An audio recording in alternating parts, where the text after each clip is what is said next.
අපේ අන්තිම කාර්යකට ඇවිල්ලා තියෙනවා. ඒ කියන්නේ මැණික් පතල් නැරඹීම. දැන් අපි මැණික් ගැරීම කියලා අපි කතා කළොත් මැණික් ගන්න ආකාර පහක් තියෙනවා. එකක් තමයි මේ පොළවේ මතු පිට තියෙන මැණික් ගන්න. ඒ කියන්නේ මැණික් සාමාන්‍යයෙන් පොළවේ හමු වෙන මැණික් පොළවේ මතු පිට උඩට ඇවිල්ලා මක්සිම අපි ගත්තොත් ඔය නූරෙලිය පැත්ත ඒ පැත්තේ තේමත් වල තියෙයි තියෙනවා. දෙවෙනි ක්‍රමය තමයි මේ ගංගා දොළ හරස් කරලා මැණික් ගැනීම. ඒ කියන්නේ කඳු වල තියෙන මැණික් ගංගාව ඔස්සේ වතුරක් ජලපාරත් එක්ක ආපුවාම ඒ ගංගාවල් අපි හරස් කරලා ඒවැය තියෙන මැණික් අපි ගන්නවා. ඒකට අපි කියනවා ගංගා දීම කියලා. ඊළඟට අපි ගත්තොත් දෙවෙනි ක්‍රමය තමයි මේ නොගබුරු පතල්. නොගබුරු පතල් කියලා කියන්නේ පොළවේ මතු පිටන් අඩි 10ක් 15ක් කාරලා අපි දැන් මේ වගේ පතලක් කියමු ගැඹුරු පතල් නොගබුරු පතල්. අපි එහෙම ගන්නවා. ඊළඟට මේ තියෙන්නේ ගැඹුරු පතල් දෝන පතල්. දෝන පතලක් කියලා කියන්නේ මේ මැණික් මේ පතල හාරලා ඉවරලා මැණික් ඉල්ලම හම්බුනහම ඊට පස්සේ ඉල්ලම ඔස්සේ පොළොව යටින් යනවා. පොළොව යටින් ගිහලා හැබැයි එක තරකින් තමයි බයි. ඒක තමයි අපි දෝන පතල් කියලා කියන්නේ. ඊළඟට අපි කියනවා මේ මහා පරිමාණ යන්ත්‍ර සූත්‍ර පාවිච්චි කරලා මැණික් ගැරීම. ඒ පරිසරයට විසාර හානියක් වෙන එක ඒ වගේ ක්‍රම තමයි සාමාන්‍ය මැණික් ගන්න ක්‍රම. ඒතකොට මේකෙදි මේ අපිට මැණික් හමු වෙන්නේ මෙහෙමයි. දැන් මේ වගේ මේතර මැණික් පතල ගත්තාම දැන් මේ හතර වටේම තියෙන දැන් මේ ඊට පොඩ්ඩක් හැතිරි සිරිපද අඩුවිය. අපි උඩින් බැලුවොත් කිලෝමීටර් 7ක් 8ක් නෑ සිරිපාතේ. විශාල කඳු වලක් තියෙනවා. ඒතකොට කඳු වල තියෙන මැණික් අවුරුදු කෝටි ගානකට කලින් ඒ ජලපාර ඔස්සේ ඇවිල්ලා මේ පහත් බිම් වලට ඇවිල්ලා මේ පහත් බිම් වල යටට ගිහිල්ලා තැන්පත් කරලා තියෙනවා. ඒක සමහර විට අඩි 25ක් වෙන්න පුළුවන්, අඩි 50ක් වෙන්න පුළුවන්, අඩි 100ක් වෙන්න පුළුවන්. එතකොට ඒක තමයි අපි මේ දැන් මේ කියන්නේ මේ දෝන පතරක ස්වභාවය. එතකොට මේවට තමයි අපි සෙකන්ඩරි ඩිපොසිට්ස් කියන්නේ. ප්‍රාථමික කියන්නේ අපි අර පොළේ මතු පිට ගන්නවා ප්‍රාථමික. දැන් මේක සෙකන්ඩරි. ඒක හිතා ගන්නකො දැන් අපි කොච්චර ඈත තියෙන මැණික්ද දැන් මේ ඉඩම් වලට ඇවිල්ලා මෙතනින් අඩි 50ක් 60ක් යට පොළොවේ තට්ටු යටට ගිලා බහැලා ඒවැ නැවතිලා තියෙනවා. අපි ඒකට තමයි මැණික් ඉල්ලම කියලා කියන්නේ. මේ මැණික් පතලක් සාමාන්‍යයෙන් පටන් ගත්තාන් පස්සේ සමහරට අවුරුදු 5ක් විතර යන්න පුළුවන්. අපිට අවුරුදු 10ක් වෙන්න පුළුවන්. මොකද එක තැනකට ඒක බහැලා ඊට පස්සේ එතනින් ඉල්ලම හොයාගෙන ඊට පස්සේ ඉල්ලම ඔස්සේ හැප්පැත්තට විහිදෙනවා. ඉතින් මේක පොඩ්ඩක් අපි මැණික් අඩු ගන්නට ඉල්ලුවට අපි මැණික් ගන්න ගියාම කොච්චර කේවල් කරනවද නේද? අපි අඩු ගන්නට ඉල්ලනවා. නමුත් මැණික් ගල හොයාගන්න තියෙන අමාරුව. ඒක හිතුවොත් නම් ඉතින් මැණික් අඩු ගන්නට ඉල්ලන්නේ නැහැ නෝ.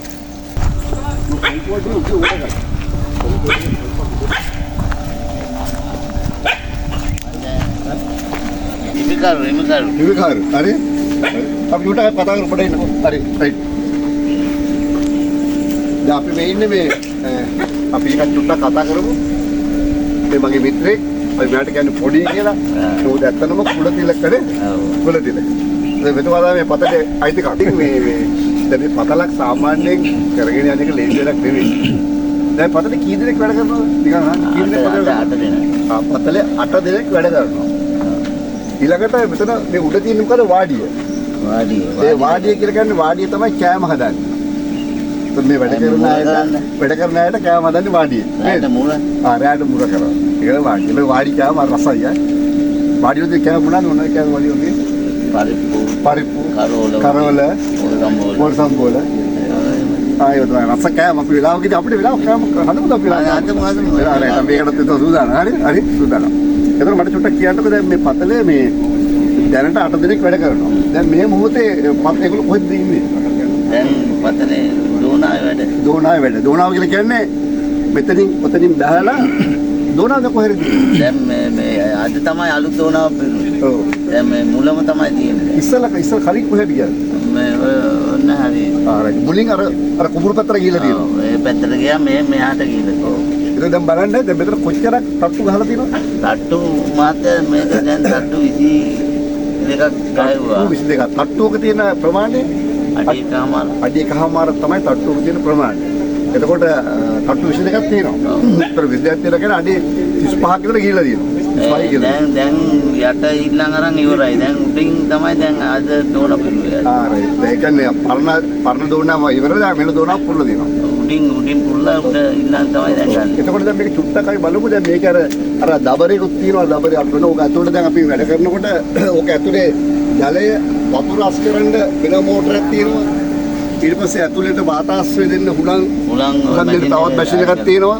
මේක හරි මේ මොකද දැන් සාමාන්‍ය උදේ බැස්සාම හවස තමයි ගොඩ එන්නේ. හරියට හරි අමාරු වැඩක්. ඉතින් දැන් මේ පතලක මේ අපි පොඩ ගණදුරු පියවන ගැන චුට්ටක් ටික අදහසක් දුන්නත් අපි හිතමු කියලා අපි උදාහරණයක්. උදාහරණ දැන් මෙතුමා තමයි මැනික් කොල්ඩ් විදන් කරන්නේ. පතල විදන් කරන මෙතුමා. එතකොට මේකේ තියෙනවා දැන් පළවෙනි මේක තමයි මේ බිමේ අයිති එක්කන. බිම්පංගු. අපි උදාහරණයක් අපි ලක්ෂයක් කියමුකෝ. 10 එකක්. අපි අහගන්නේ පයින් එකක්. ලක්ෂයක ගලක් හම්බ වුණොත් බිම්පංගුවට යනවා 20000ක් යනවා. ඒකට 80000ක් ඉතුරු වෙනවා.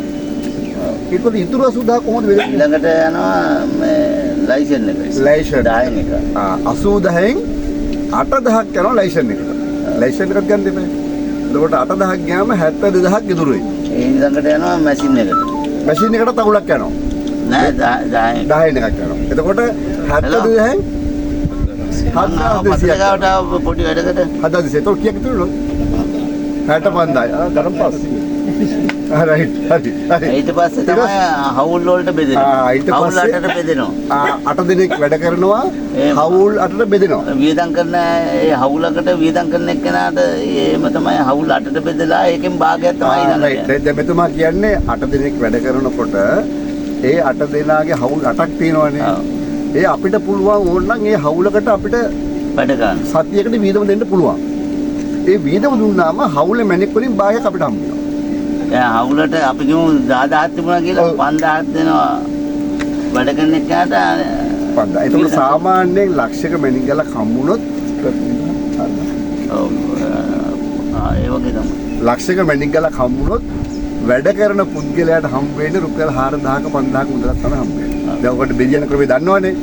ඉඩමට ස්විසෙන් එකයි ඊළඟට ලයිසන් එකට ඒකෙන් 10න් එක ඉතුරුයි ඊළඟට එන්ජින් එකට 10න් එක අපි ලී හවුල ගැන කතා කරන්නේ නැහැ නේද? ලී හවුල් හරි හවුල් තුනක් තියෙනවා. ඒක ගොඩක් පැටි සාගතයි.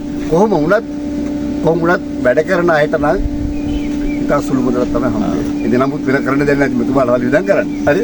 නමුත් ඒ සමහර වෙලාවට ඉතින් ඊට වඩා සලකන අවස්ථා තියෙනවා වෙනි ගලක් හම්බුනොත් කැමැත්තෙන් අර ප්‍රතිපත්තිය වෙනස් වෙලා පොඩ්ඩක් යන ක්‍රමයක් තියෙනවා. හවුල් දැන් ලී වලට යනවා හරි හවුල් තුනක්. දැන් මේ වල කොච්චරද විදන් කරලා තියෙනවද පතර? දැන් ලක්ෂ 30ක් විතර. දැන් මේ ලක්ෂ 30ක් විතර විදන් කරලා තියෙනවා මේ පතරට. කොච්චර මේක හම්බ වෙනවද? තියෙනවා කමක් නැහැ. ඒක අද යන්න පුළුවන්. අපි දෙයන්ගේ පිටේ ප්‍රාර්ථනා කරනවා මේ අවුරුද්දේ මෙතුමාට මැණික් වැඩි මේ පදල හම්බ වෙන්නේ කියලා නේද? ඔක්කොම ප්‍රාර්ථනා කරමු නේ. දැන් මෙතුමාට කතා කරපුවා මේ වැඩි හරි අපිට කොච්චර කැමති ඉන්නේ කොච්චර අපිට ලේසි. ඒ නිසා තවුමීදී පස්සේ ඉතින් මේ අපිට මේ සමහර අය ඉතින් මේවට පෙන්වන්න කැමති නෑ. මොකද මේවා චාරිත්‍ර තියෙනවනේ විවිධ දේවල් තියෙනවනේ. මේ මැණික් පතල් කරනකොට ඒගොල්ලෝ ඉතින් මේව සාමාන්‍යයෙන් අර මිනිස්සු බැලුවා මිනිස්සුගේ එක ප්‍රාර්ථනා තියෙනවානේ. මිනිස්සු බැලුවා මිනිස්සු ඇස්වා කටවා ඒවා මේ තියෙනවා. සමහර පෙන්වන්න කැමති නෑ. එහෙම තියෙනවා. නමුත් ඉතින් අපි මෙතුමා ඒවා මුලින්ම අපේ ලංකාවේක ඇවිල්ලා අපිට එක්කලා දෙනවා ඒක ප්‍රශ්නයක්. අපි ඉතින් බොහොම ස්තුතියි මේ මිත්‍රයාට අපිට අවස්ථාව ලබා දීම ගැන. right? එන හරියට හොඳයි. අද අපි බලමු. දැන් මට දැන් උඩින් උඩින් මේ කොහොමද මේ මහුනේ? මේ තියෙන කැකිල්ල මේ කැකිල්ල කියන්නේ මේ තියෙන කැකිල්ල මේ පොඩ බලන්න කැකිල්ල කියන්නේ මේ කැකිල්ල කියලා කියන්නේ මේක විශේෂිත ගහක්. මේව තමයි අර තට්ටු අතර පස් වැටෙනවට වතුර වැටෙනවට මේව තමයි ගහ ආරක්ෂා කරන්නේ. මේක අවුරුදු 10ක් තිබ්බත් මුකුත් වෙන්නේ නැහැ. මේ ගහ අවුරුදු 10ක් තිබ්බත් මුකුත් වෙන්නේ නැහැ. ඉතින් වෙන්නේ නැහැ. කැකිල්ල බලන්න අපේ රටේ තියෙන ගස්වල වටිනාකම නේද? අවුරුදු 10ක් තිබ්බත් මේ අත්ත මේ විදිහම තියෙනවා.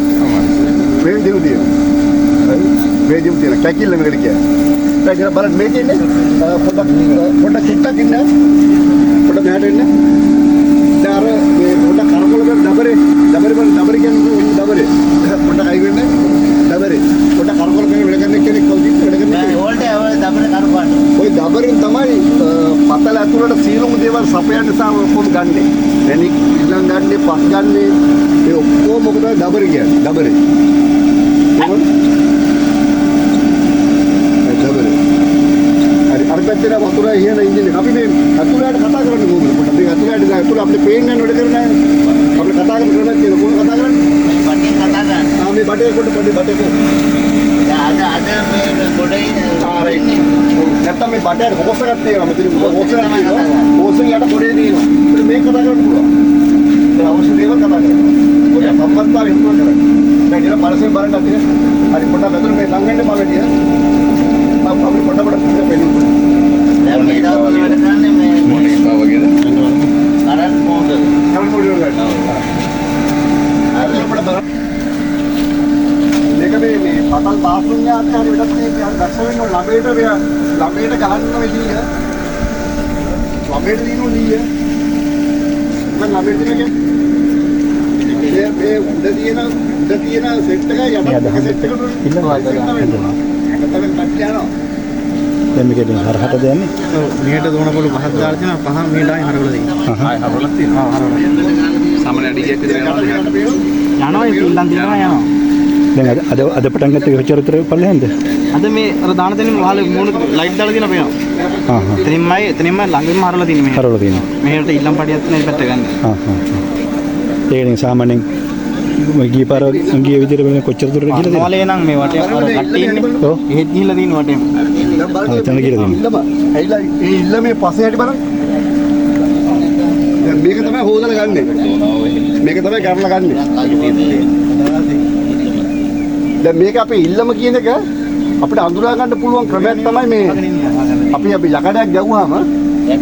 යකඩයක් ගැව්වහම ඒකේ අමුතු සද්දයක් එනවා ඒ කියන්නේ ගල් වල මේකේ තියෙන SD එක වැඩි ගල්නේ එතකොට අපිට අර අනිත් පස්සේක බැලුවාම ඉල්ලම හමු වෙච්ච ගමන් ටක් ගාලා හොයනවා මේ ඉල්ලම කියලා හොයා ගන්න පුළුවන් දැන් ඉල්ලමේ හැපේනද හැටි පස්සවල හැටි හා හරි එතකොට මේවා අපි කූඩේකට දාලා එහා පැත්තම ගරන්නේ කොහොමද ගරන්න කන්නේ බක්කිය නේද මෙතන මේකට වතුර පුරවලා ඉවරලා වට්ටියෙන් ගරනවා වට්ටියෙන් ගන්න හොදලා ගන්න හා බක්කිය හොදලා ගන්න ඔව් අපි අද දැන් අලුත් ක්‍රමෙ ඉස්සරහින් මෙහෙම කරනවා නේද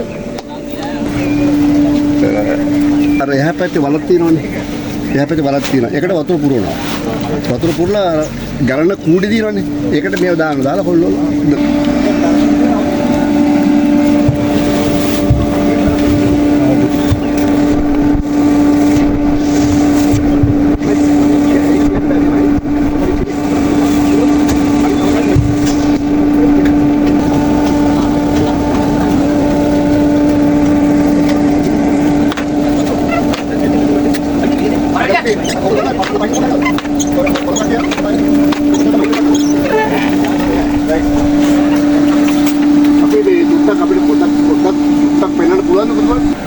පතරට බහින්නේ මෙන්න මෙතන ලීයක් තියෙනවනේ මොන බඩෝ ලීය පරිසරේ බලන්න ලීය අල්ලගෙන මම බහින්න දෙපෙන් බලන්න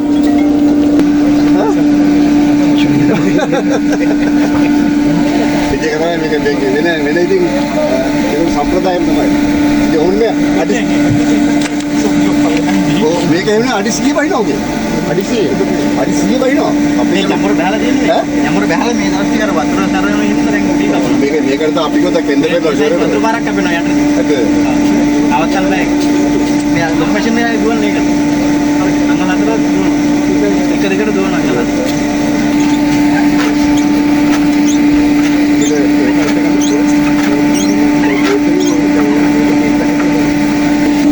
आगे बढ़े नहीं आगे बढ़े प्रॉब्लम बनेगा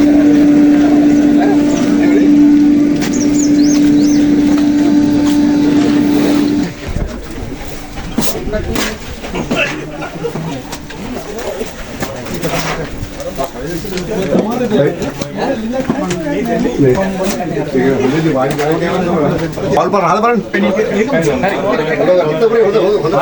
बॉल पर